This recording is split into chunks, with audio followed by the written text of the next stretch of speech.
Hi, everybody. Thanks very much for coming out tonight. I know that you've been braving the snow and the ice for several days, and we certainly appreciate it. Before I get started, let me ask everyone to silence their cell phones. It's just polite. And it's embarrassing when yours rings and you forget. Ask my students. So tonight, first of all, I'd like to thank the ASCC for their generous funding of the Clark Art Talks, and to thank everyone involved in the selection of the Visiting Artist series here at Clark. It's a great thing, and I'm glad that you guys are all here to partake in it with us tonight. Our next lecture will be actually a panel discussion. This is kind of a new thing for us at Clark with the artist Amjad Faour. His exhibition, Liban, is that right? At the Archer Gallery will be opening next week, and it's a large-scale photographic installation. If you guys like photographs, it's not to be missed. His work is beautiful. We'll be having a panel discussion on art, history, and politics in the Middle East Wednesday, March 5th, same time, 7 p.m. in this room, so please plan on attending. As for tonight, it's really my pleasure to introduce Kimberly Trowbridge, who is one of my painting heroes. Kimberly really, the way that she handles space and color and sensitivity to subject, both figurative and landscape and abstraction, is a real inspiration for me. And I'm thrilled to have her come talk to you guys tonight. She received her MFA in painting from the University of Washington in 2006. She's had numerous exhibitions that just go on, including solo exhibitions at Blindfold Gallery in Seattle, where she's represented, the Painting Center in New York City, Gage Academy of Art, where she's been a teacher many times, and she has upcoming shows at the BAM, the Bellevue Art Museum Biennial in 2014. What is that, in just a few months? October of 2014, and also in 2015 at Gallery 4 Culture in Seattle. Please welcome Kimberly Trowbridge. Thank you, Grant, and thank you so much to the Art Talks for having me out. It's wonderful to be here. I did my undergraduate work in English literature, and you're going to see how that really weaves into the narrative I'm going to tell you tonight. Language is really important to me. I really wanted to be a poet as I was growing up, but I always made drawings and did paintings and made sculptures on my own, and it wasn't really till the last semester of my senior year graduating with my English Lit degree that I took a painting class. And that shifted my life completely, because I found that I speak visually, that's a really natural language for me. And so I'm going to dive right into my narrative there. So after doing this BA in English literature, I went on to do a BFA in painting. So I stayed on at Indiana University for 2 more years and just got to focus on painting. And like many young artists, I really spent a lot of time doing self-portraiture. And this is really how I taught myself how to paint. And it was also a way of spending time with myself, observing myself. A lot of my images early on were very much about exploring my own identity. And so here's a series of portraits that I did when I was a BFA. So my undergraduate thesis work here. And you'll see that the symbols of the letters come in, and this idea of writing a letter. This image here is called Letter to You. And so, of course, I'm looking at myself in the mirror, and so it was a letter to myself, reaching out to myself as a future person. And this one's called Departure. And so, again, the symbol of the open book, the idea of the page or the written text is really important to me. This is a big influence of mine at the time. This is a Holbein painting. I love the plane in the foreground. I love all of the little letters and the handwriting on those letters. And also this palette, this kind of Northern Renaissance palette that's also in this Van Eyck painting that I was really thinking about at this time, this wedding portrait. So these rich, rich Northern Renaissance colors. And also the idea of these multiple figures in a space, which really influenced me from the Italian Renaissance in particular. So I spent some time in Florence and got to see a lot of these big kind of epic multiple figure paintings, in particular the story of the Annunciation, which interested me a lot. I didn't grow up in a religious family at all, and so I didn't even really know the stories of the Bible, but this was a really fascinating one to me, the idea of the incarnation of meaning from nothing. And this became a metaphor for me for the act, for the creative act, for incarnating meaning through the physical object of a painting. And so during the same time, I did this double self-portrait, and these figures are about life size, so it's a rather large painting. And it's me passing myself a letter, and the figure in the red became a symbol of the cardinal, which is the bird that's the messenger. And so my paintings, you'll see, begin, my narrative really begins here, because painting was a way for me, again, to observe myself, to observe my surroundings, but also to create stories that were meaningful to me, to be able to explore my own identity and interact with my surroundings. And also to record what was happening with me, even just on a minute level. The figure in the red with the long golden locks, I had actually chopped those off at the time, and so the figure on the left there is me with no hair, right? I had cut all my hair off, but in order to work on the figure on the right-hand side, I would clip those ponytails onto me, and so I was flipping back and forth.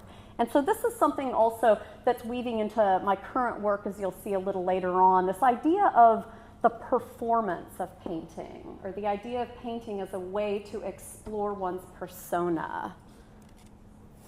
And this is the very final painting I did in Indiana before I left and moved to New York for a year.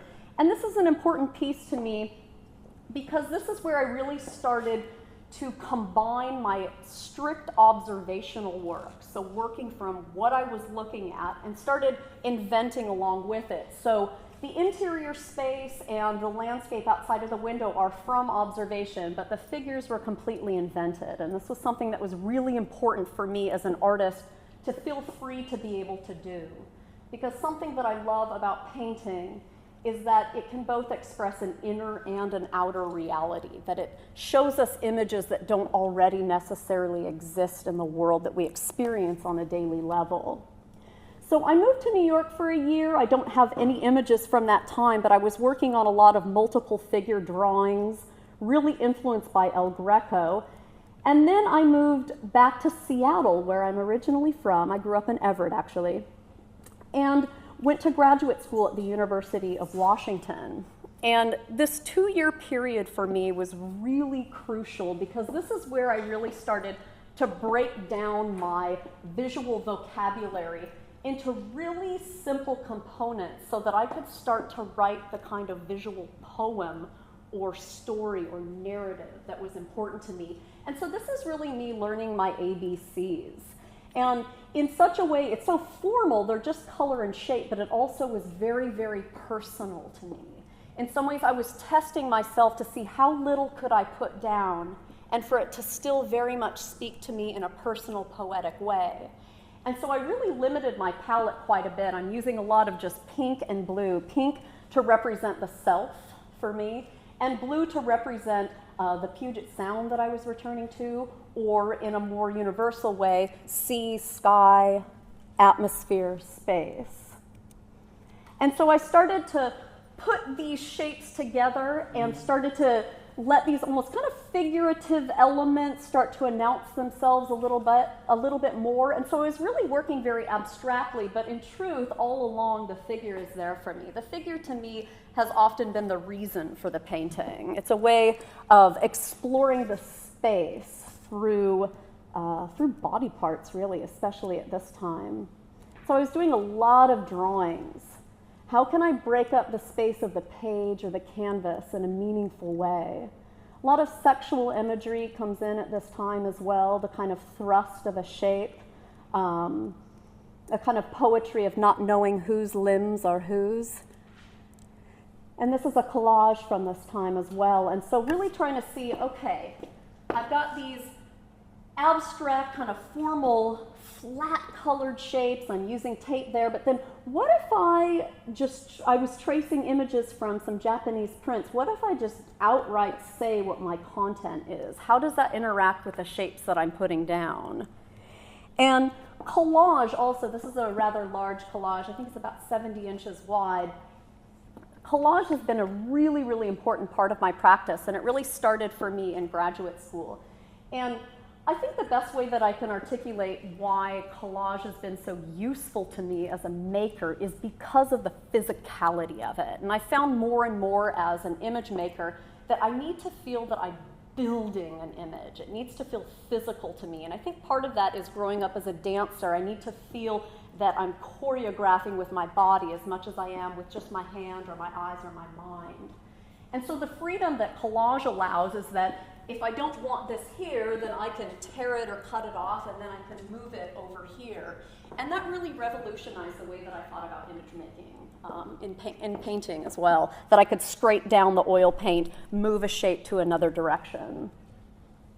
And so this is a very large painting. I think it's about 8 feet wide. This was part of my master's thesis work, and this is called The Deluge. And so I was working with a lot of these, kind of floating body parts. Again, very limited palette, the pink as flesh, the blue as sea and sky.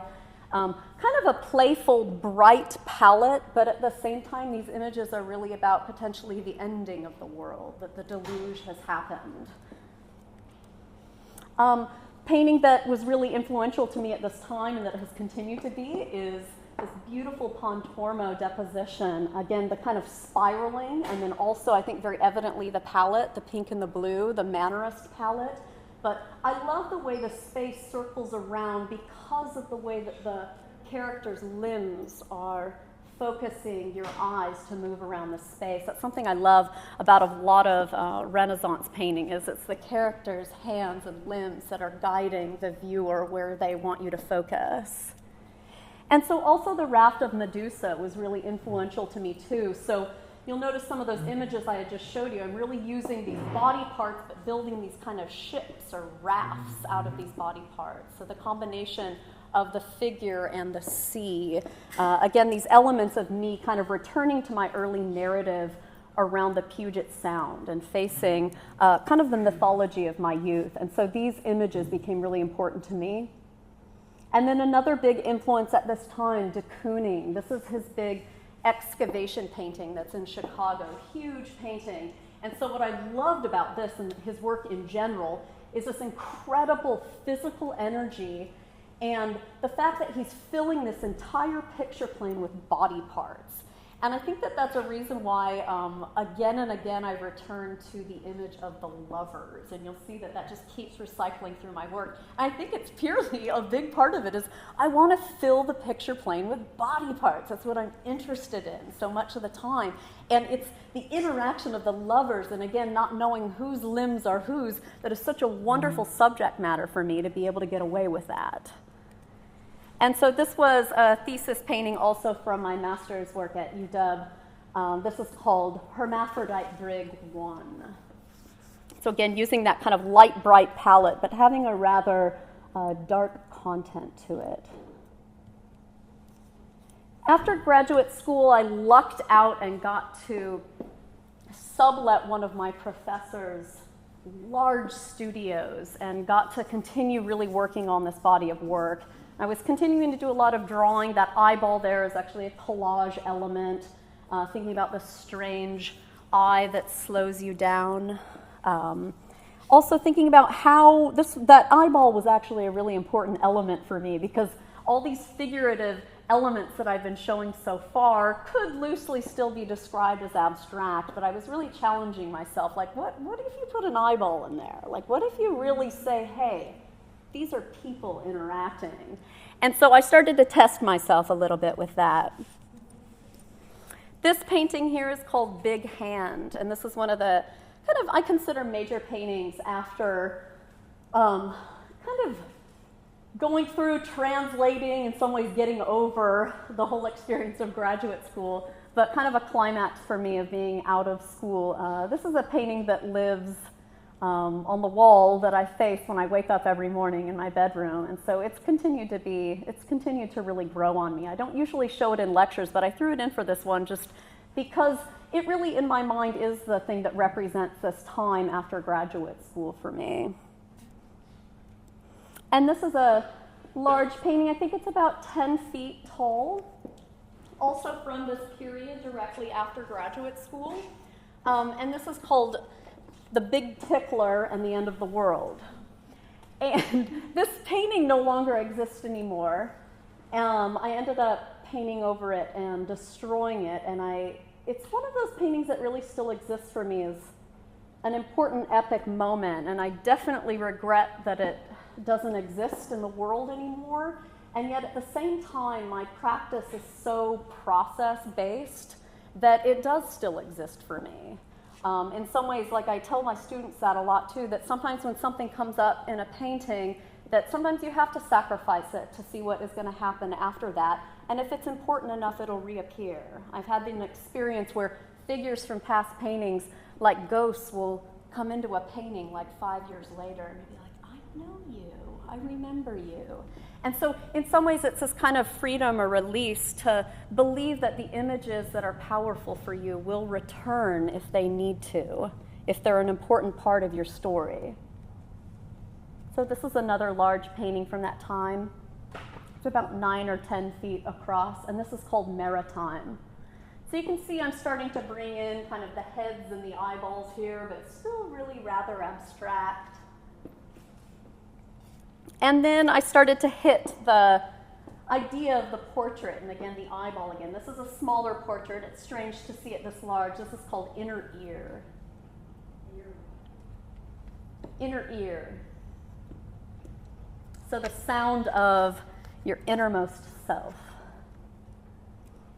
And so continuing on this track of thinking about portraiture, but also kind of cycling back around to those beginning roots as a painter and thinking about self-portraiture. I've noticed over time that I have these cycles as a maker where I'm dealing with these kind of epic themes or the lovers, and then I'll cycle back around and really spend time with the self and the idea of identity.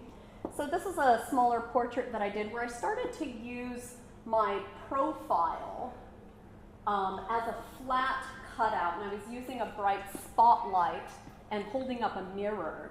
And so I was casting a really sharp shadow of my profile on the wall. And looking through the mirror, I could see the wall and I would trace it out, and I would then cut that shape out and use these stencils. And so for me, that was a way of really specifically placing myself into the painting, but at the same time keeping it as a completely abstract flat shape.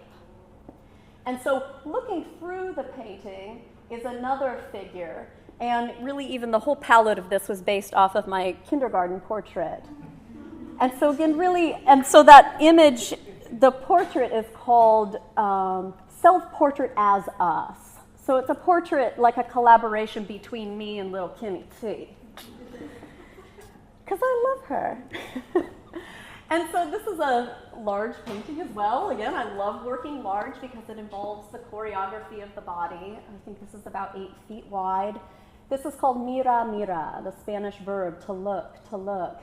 And I think of this, of course I was thinking of Velázquez and the Principessa, the big, huge skirts that almost look like tabletops of the princesses, and then a little court attendant holding up a plane, the picture plane, the canvas, or the mirror, and then the main character kind of hazily in the back with the outstretched arms, selecting from a face to put on for the day. And so again, returning to the idea of persona and choosing an identity.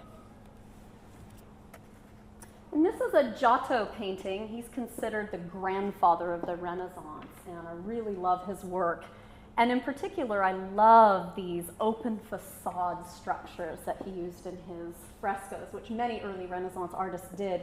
And again, another return in narrative. This is the Annunciation, so Gabriel coming in and telling Mary that she's going to give birth to the Son of God. And so this amazing moment of that incarnation in this beautiful storybook open facade house.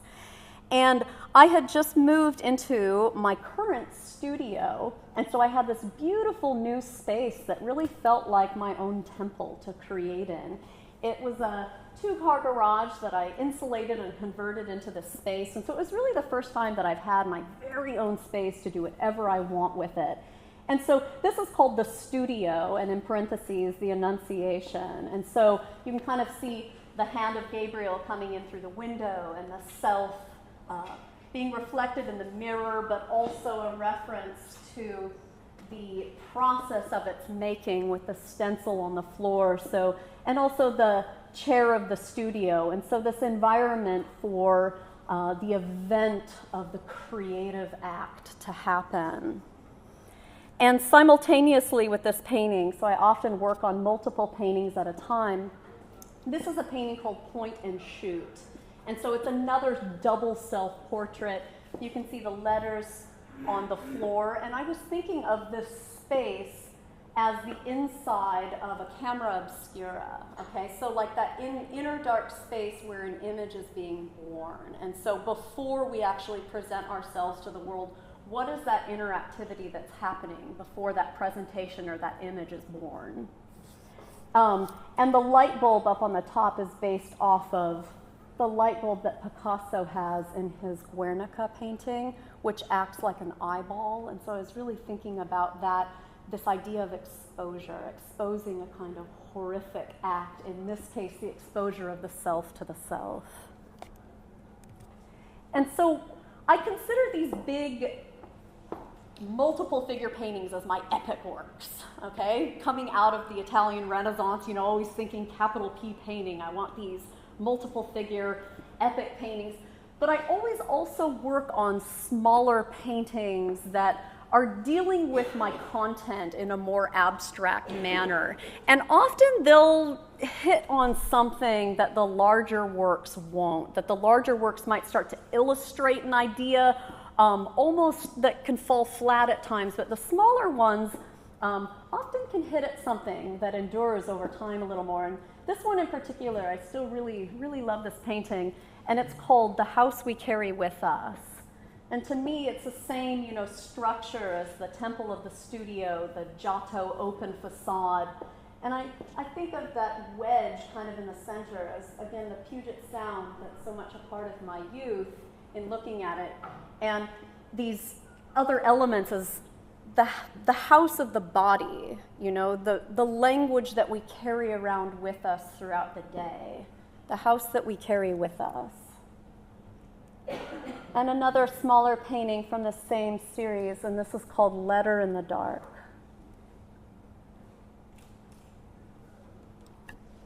And then I began this large painting. Basically, I built and stretched a canvas to be as large as it possibly could be on the studio wall. And this is the beginning of a big painting called Arcadia. And it started as this interior kind of bedroom boudoir scene. And so this is an in-progress shot early on from it. And one of the formal problems I began to have with it was that I wanted to travel back through that space a little bit more, and the fact that I had set myself up with this idea of an interior space was really compromising what I could do with the painting. And so I started to neutralize and reduce the relationships in that background space, and this grass started to grow, and these greens started to appear. And so I realized that this bed was actually in a landscape. And so the way that I talk about that the grass began to grow, that really is how it feels to me as a painter. I'm so much a process painter. I don't figure out what I'm going to paint before I start. Painting, to me, the whole point of it is to make a mark, respond to that mark, and have a story start to unravel, have a story tell itself to me. I don't really want to know what's going to happen. That wouldn't be that interesting to me as a painter. So this is the final piece called Arcadia. And these are images I was looking at the time. I love Poussin. I love these lyrical, bucolic nymph and satyrs that have been in art history throughout time. Almost so many painters throughout time have loved the figure in the landscape, and I really love these scenes. And Cezanne, one of my very favorites. I love the movement in his brushwork. I love his bathers. They're my favorite of his paintings. And in this one in particular, this really dynamic interplay between the figures themselves and the environment or the atmosphere, that the figures seem almost built out of the landscape. And then going along in the same tradition, but later we have Matisse's bathers. This was painted in 1917, and so this has the war inside of it. And so these bucolic pastoral scenes, and then this darkness coming in and creating this darker content, this separation, this fracturing of the connection between these figures. And this is a painting that really, really moves me. In some ways, it says everything that I've tried to say.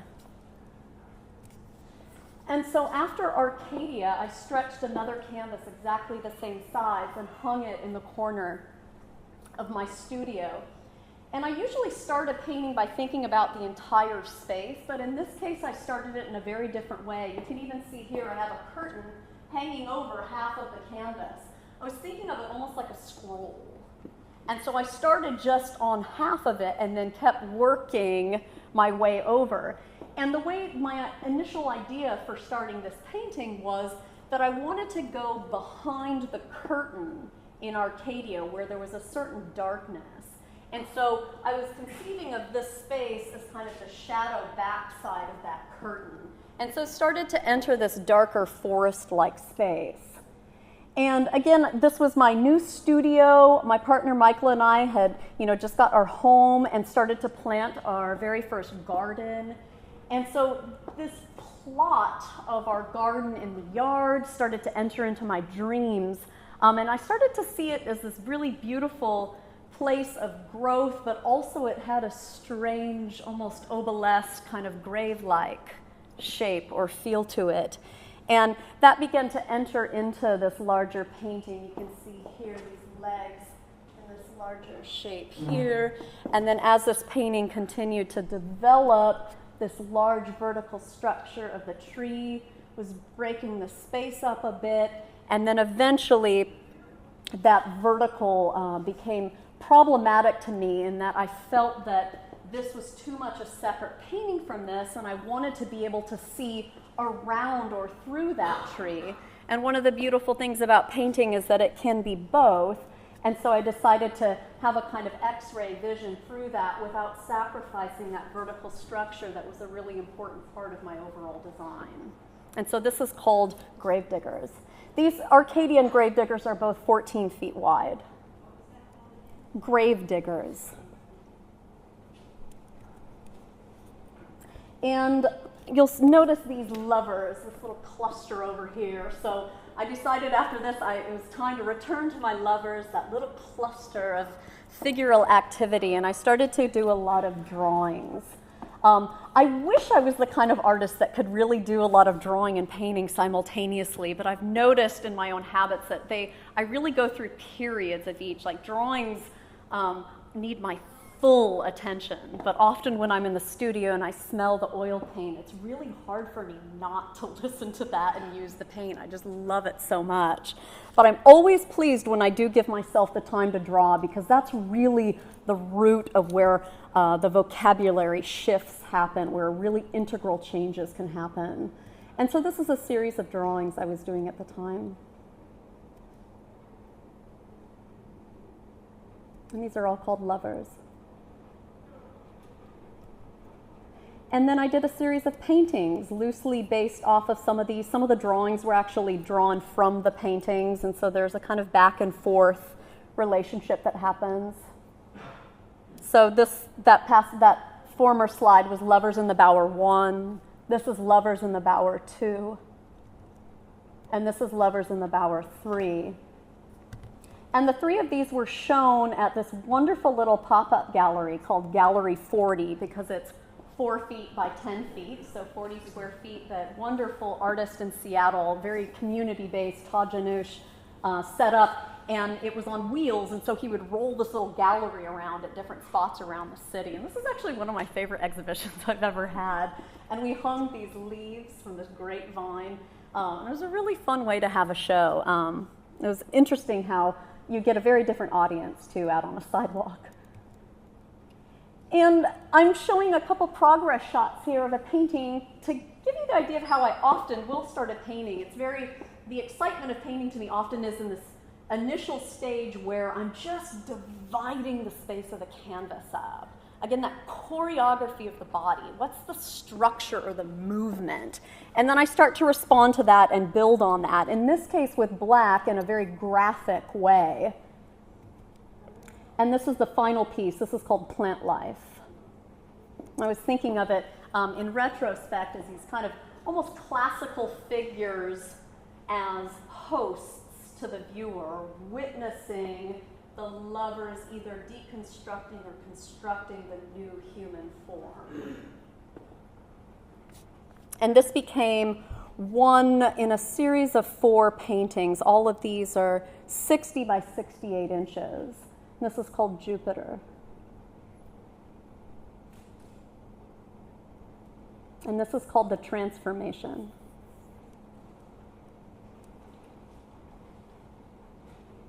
And this is just called Bower. And after this painting, which was very geeky color theory based, I was just using 3 colors here. I was using black, cadmium yellow, and purple lake. So all of my greens are made out of black and yellow. And all of my neutrals, in order to get these figures to recede, are based off the complement set of yellow-violet. And so it was a very intellectual, analytical painting, and it kind of burned me out. And I had a little bit of a stopping point in my practice where I was just feeling kind of exhausted. I felt that I didn't want to be in the studio. It became too analytical. I also felt that I wanted to leave Europe. I was dealing with all these bucolic scenes and looking at all these European painters, and I wanted to leave Europe and see what was happening here at home.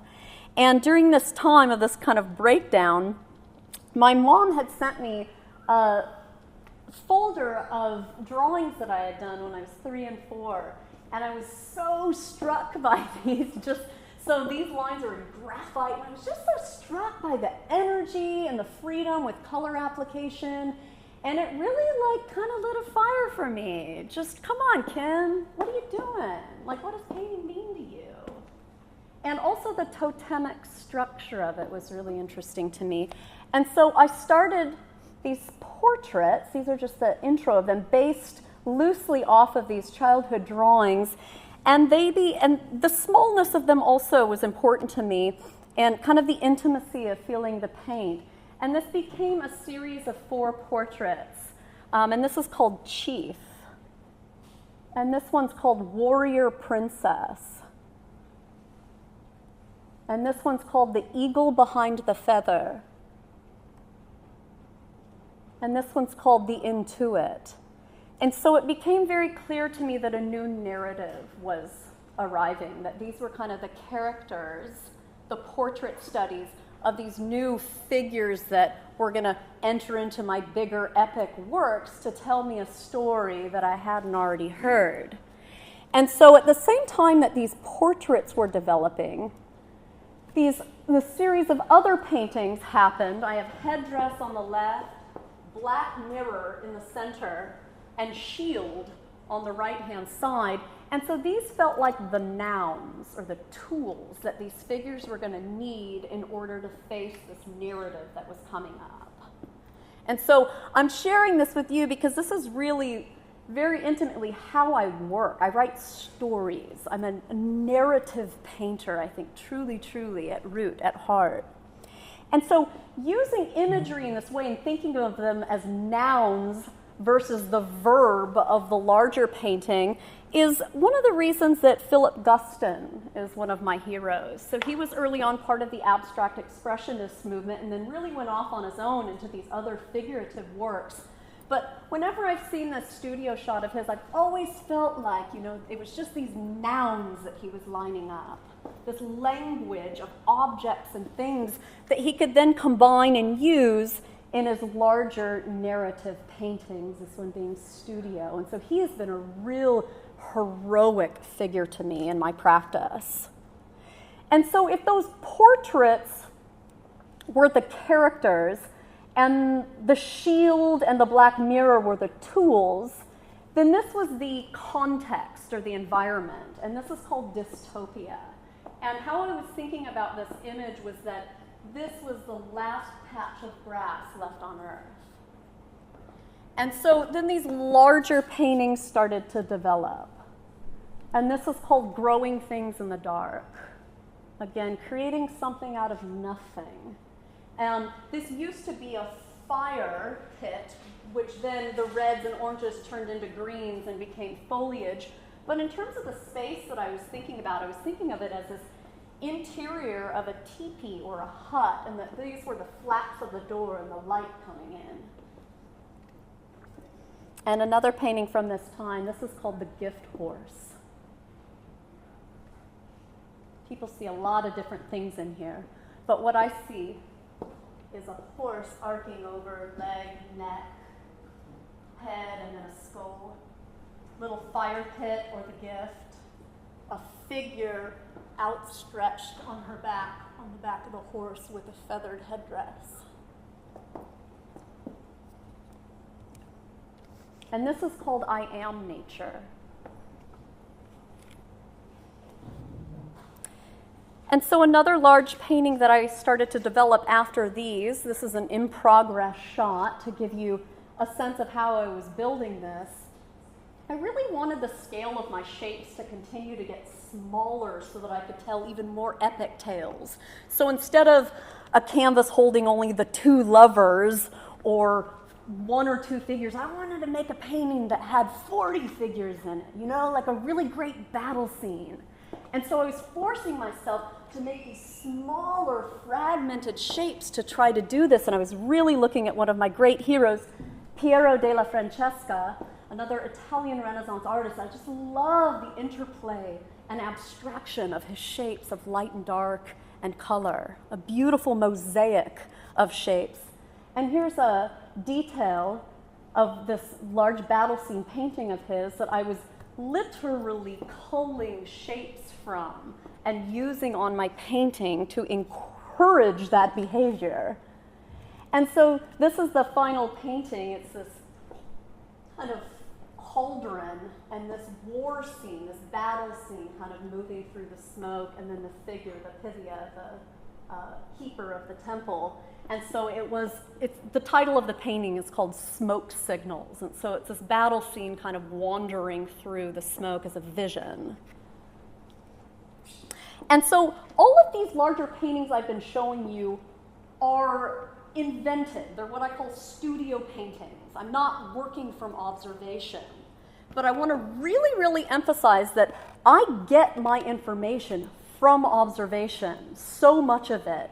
And I call that raw data. I am constantly working from observation. In particular, in the studio, I have a small school that I run out of my studio, and so I'm working from the figure at least minimum 12 hours a week. And so this kind of fractured language that I use, this is a figure sitting in the space from observation, and so I'm constantly practicing this.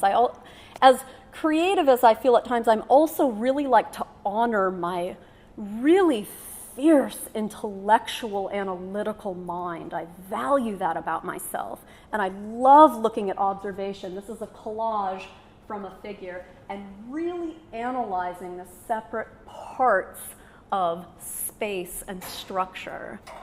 And so this is another example. This is an example of a setup I might make in my studio to work on with my students and to actually place a figure in this to be able to create my nudes in the bower. So an interior, a theatrical space of the landscape. And so these are some studies that I've done in the studio with my students from the figure, and then also collaging from the figure. And this one as well. I set up a warm light on the floor and invented, actually you'll see from one of my sculptures, that fire pit is a sculpture that I made to emulate the fire pit there. And the model I just have move around into different positions. And so I learn a lot about structure from observation, but it's also really how I get my chops and sensitivity and understanding about color theory.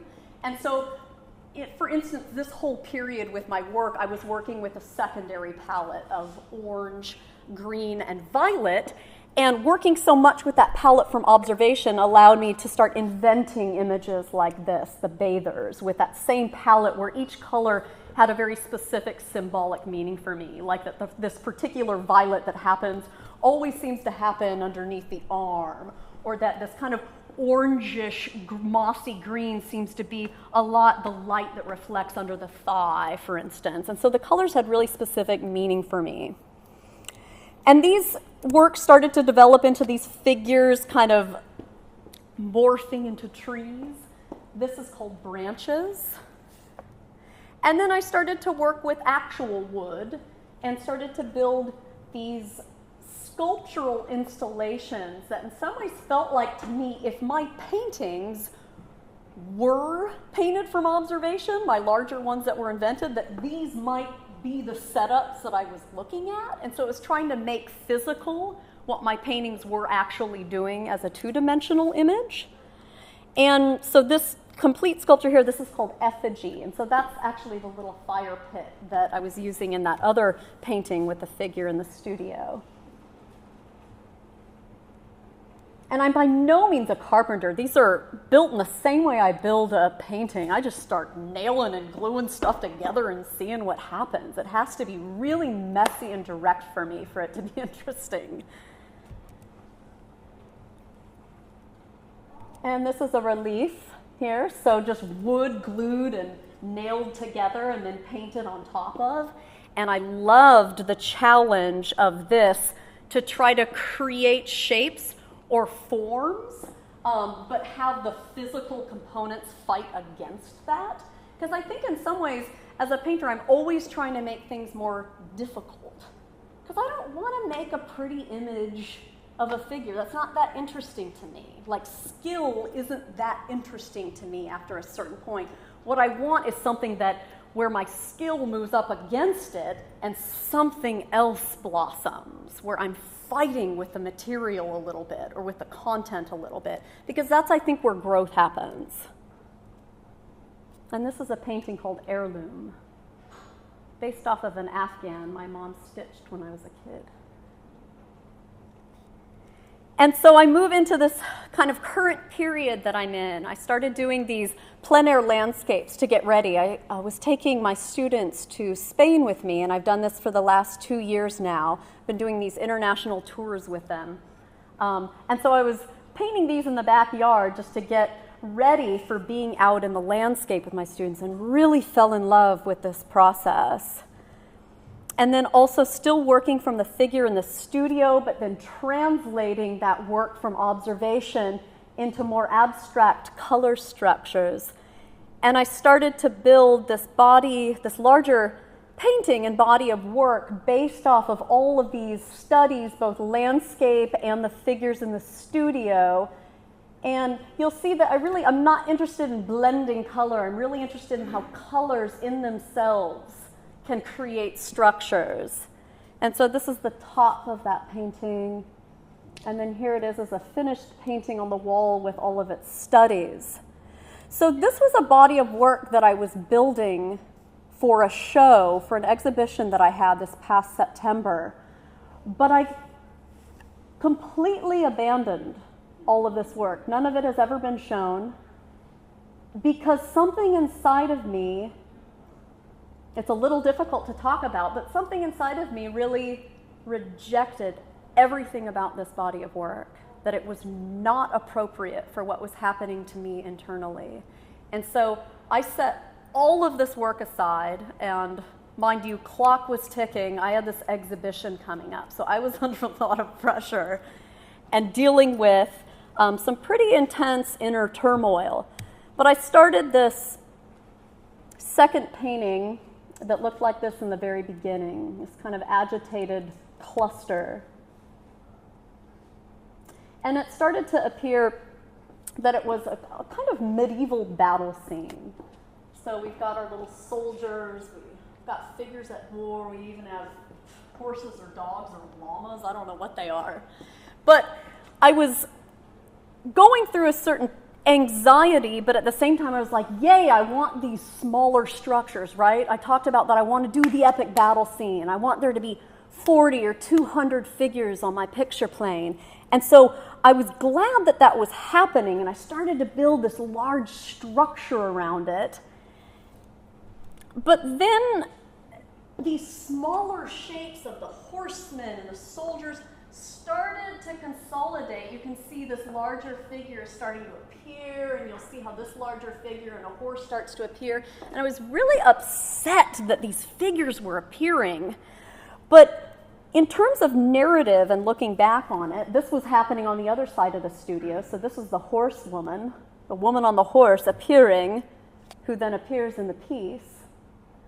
But in looking back at this body of work, it became clear to me that I had in some ways set up this medieval battle scene, or this arena, and because it was painted with such small shapes, I was viewing it from really far away. But then it was kind of like the joke was on me, because guess who had to go in there and fight? Guess who had to go in there and face the self? And so these larger figures appear, and it really was a very, very intense inner struggle for me. And this is a very difficult painting for me to make. And this is the complete piece installed in my show that was called Story Tell Her at Blindfold Gallery. And the altarpiece structure that I built around it, and then these painted panels, in some ways was a way for me to be able to live with this image. I needed to contextualize it. I couldn't live with this image that close to me, but by placing it within this kind of historical context, and even portraying it in such a way that these pages from a newspaper or from books of an art history book, as if it's telling the story of this, allowed me separation to move away from that inner turmoil that had happened, so I could begin to construct a new narrative for myself and to move on. So this is a close-up of those panels, and one of them singularly, and you'll notice that the words really don't exist. They're just small ticks. I would have sentences in my head or the lyrics of the songs I was listening to, and I would tick out the numbers of the letters for the words that were happening. And so thinking of language in a very abstract way as a visual object. And I'm going to move through these installation shots. This is a really important show for me because I took over the entire space and really treated it as an installation. And that's really where my work is moving right now, is thinking about how, not just how to make the painting work, but how to situate the painting in the world, or how to present the painting to my viewers in a very specific way. This installation is called Language, and so it's about building the pieces for my visual language. And this is across the room from that. So I called this whole second room of the installation the coping room. This was me like getting over that tantrum that had happened and starting to build a new language. This is a detail of one of the sculptures. It's called Slain, Warrior and Slain, and this detail is of Slain. This is Woman, Woman, Woman. Thinking of the canvas as a page and these repeated structures, almost like hieroglyphics. And this is called Tree Print. The top panel is done in oil, and then all the markings are done in ink, and it's on muslin, a very fine material. 4 days after my opening of this show, I flew to Spain to do my plein air painting tour with my students, and after that 10 days, I spent a month on my own at a residency at the foothills of the Montserrat Mountains, about 40 minutes north of Barcelona. And this was a really, really fantastic time for me. I spent time in the mountains every day, would set up a little studio for myself in a different part of the mountain each day, and just painted the landscape. And there was something so refreshing about responding to my environment, to just have the freedom to be released from my own freaking content in my studio, and to be able to really respond to this incredible world that we have in front of us was a real release for me and incredibly healing. So these are some of the plein air paintings of that time. And in the evenings, I would take these studies into the studio. I started making collages. You can kind of see how this harkens back from my early work, my graduate work. The figure starts to appear, so it becomes kind of how the self now is responding, or how the how the landscape is inside of the figure now, how the landscape is re-articulating or creating a new me. And this I think of almost as a haiku poem. It's called Figurative Landscape. And then these are also paintings I did by sort of stitching together the plein air studies I did throughout the day. So these are nighttime paintings. This is called Montserrat, the name of the mountain. And this is my current studio. So when I got back, I hung up all of my works from Catalonia. I had a studio exhibition. And my current body of work is really responding to trying to bring this new self home with me, to using these images that happened for me in Catalonia and starting to kind of massage them into my daily life so that I don't forget the person, the self that I met over there. This is one of the first paintings I did within a day or two of returning back to Seattle, and it just happened all in just one shot. It was a memory of the room and the environment. And the whole experience of doing the plein air and the landscape has really changed the way I'm currently thinking about my studio practice, that absolutely anything and everything can come into the work now. So I'm thinking of plein air painting in my studio. And it sounds kind of ridiculous because really I'm just painting from a photograph here on my laptop, but somehow using my little pochade box and setting it up and acting as though that were the landscape in front of me is giving me this very different conceptual approach to what's around me, that I'm doing a plein air painting from the laptop screen, and then starting to collage those images together in the way that images in different folders that we have open on our laptop screen start to overlap and create new images. So I'm really thinking a lot about the way we organize information.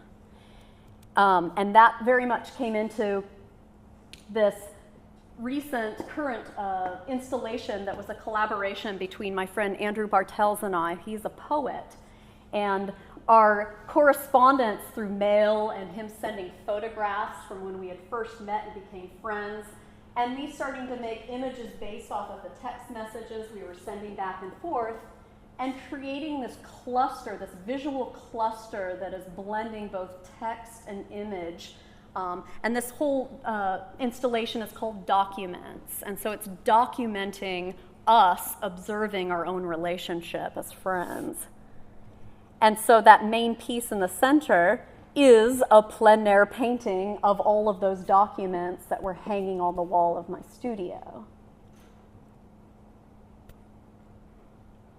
An image of me plein air painting that he had taken of me when he lived in Seattle and texted it to me on my phone. This is a ink, Sharpie, and colored pencil drawing from a text message. And this is a drawing from Spain, so I said that the current work is really a blending of what happened in Catalonia with what's happening in the studio. And so that collaboration that I did with Andrew has given me great freedom to think about the documents in my own environment in a different way. So this is a photograph of my boots and my plant from when I was in my early 20s, and it just happened to be lying around, and taping it up to this and the way that those leaves start to interact with that. And so I feel this incredible freedom in my practice right now that everything can come in, and that's really important to me to feel free in that way, because I need to be in a place with myself that anything and everything can enter my narrative. And I think that so much the process of being an artist is constantly trying to find a process and a language that allows you to include more and not less, to let everything in to articulate a story. A recent figure study. This is my current studio, what it looks like right now. These are all these crazy paintings that I don't just come in and I respond to something and then I walk away from it. It's a really strange process that's happening. I'm not being analytical about it at all. I just start working on an area, responding to something in the space. And then my very last image is the other side of my studio, which is a really exciting thing that happened to me when I returned from Spain. I started to teach myself piano, and I've never played an instrument in my entire life, and I'm starting to write songs. So when I'm painting in my studio, I hear sounds or I hear a phrase, and I try to find the sounds. And I'm really attracted to the visual patterning of the keyboard, and I'm so excited to incorporate this into my practice. My heart feels so big and so full and so inspired, and it's an incredible place to be, and I hope to carry it over with me. Thank you so much for being here and listening to my narrative. It's a meaningful experience for me to tell it and to retell it and to change it each time. So thank you so much for your attention. I really appreciate it.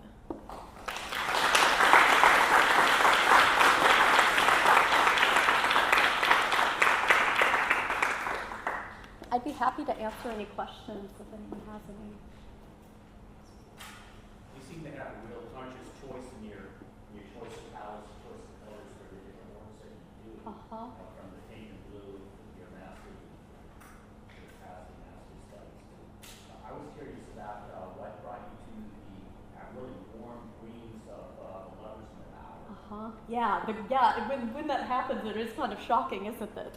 I think a lot of that was responding to this big backyard and garden that I had just come upon in my own practice and life, because my studio was no longer in the city. It was really, kind of suburbia. And so really responding to the environment outside. And I almost can't imagine being a Northwest painter and not having that happen at some point. The different greens that happen in our daily life are incredibly inspiring. And so also a big part of that too, how that follows through, is doing the plein air paintings with my students and really starting not only to fall in love with the difference in those greens, but to have to articulate the difference in those greens so that I could share those discoveries with my students. That's been very meaningful. They say, and I agree, green's kind of the hardest color. It doesn't get along with the other colors. You can make really nice paintings and then green comes in and just ruins them. Doesn't seem to get along With the self? I've also heard several gallerists say, I won't show a green painting they don't sell. How ridiculous is that? Ridiculous. Anyone else? Question? If you're shy, I'd be happy to talk to you one-on-one too. Yeah. Are you no longer at Katie Johnson. Hello, dear. I am there on Mondays teaching really foundational courses, color theory and design concepts. But the pattern that has happened over the last couple of years is that I'm only there during the winter term, because I've been doing my international tours in the fall, and then the spring I usually just teach workshops out of my studio. So, and that's been a really fantastic schedule, yeah. Anyone else? Yeah. I may have not heard you say it, but the title of the piece that you struggle so much with? I don't know if I did say the piece. It's called Tantrum. The painting is called Tantrum, but the entire installation that it's part of is called Tantrum and the Aftermath. And so the aftermath, of course, refers to it being contextualized and having the kind of pages of its history on the side of it. I just wanted you to know I really liked that one that you didn't want to display or show. Oh, Just talk about. the one I abandoned? Yeah, I really liked it. Thank you. It's actually showing its face in the studio right now. I'm re-evaluating my own response to it. It actually really is pretty beautiful. Yeah, for some reason I couldn't live with it though at the time.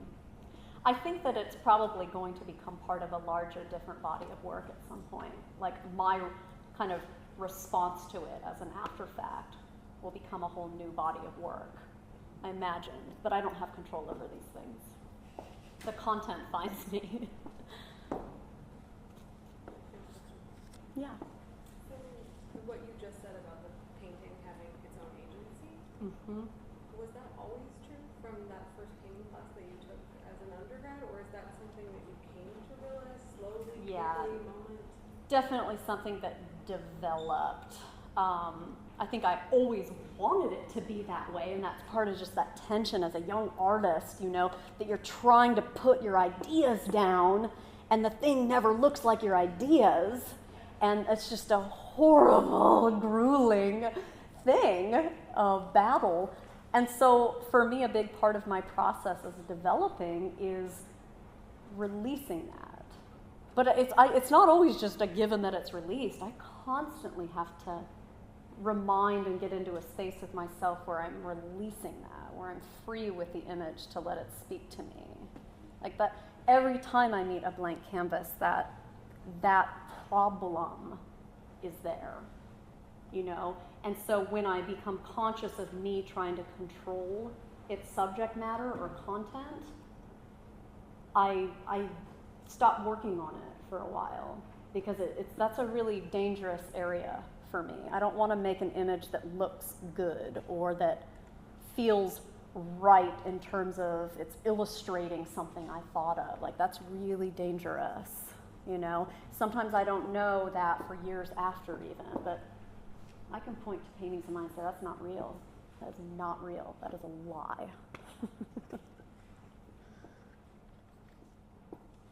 Thank you very much for coming.